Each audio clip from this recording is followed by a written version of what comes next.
Understanding Pressing Matters, a guide for English language learners. Hello everyone! Today, we're diving into a fascinating phrase in the English language, pressing matters. This phrase is commonly used in both professional and personal contexts, and understanding its meaning and usage can greatly enhance your English communication skills. Let's unravel the mystery behind this phrase together.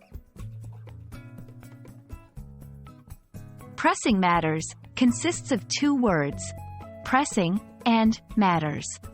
Pressing, in this context, means urgent or requiring immediate attention.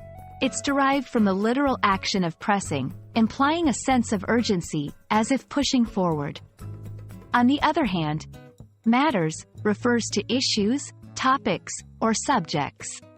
So, when combined, pressing matters refers to issues that are urgent and require immediate attention or action. To fully grasp the phrase, let's look at some examples.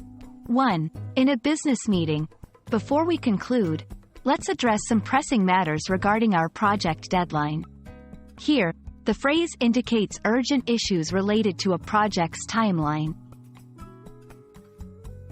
2. In a family setting, we need to discuss some pressing matters about our upcoming family trip. This implies there are urgent topics concerning the family trip that need to be discussed soon. 3. In news reports, the government is focusing on pressing matters concerning public health. This suggests that the government is prioritizing urgent public health issues.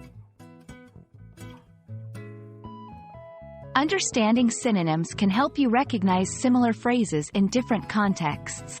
Some synonyms for pressing matters include urgent issues, immediate concerns, critical topics. Variations of the phrase might include urgent matters or immediate issues.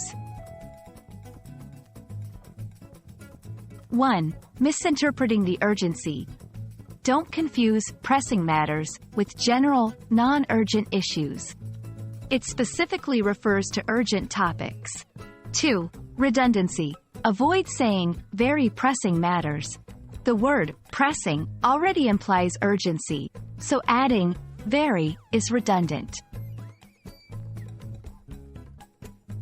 I hope this video has clarified the meaning and use of pressing matters in English.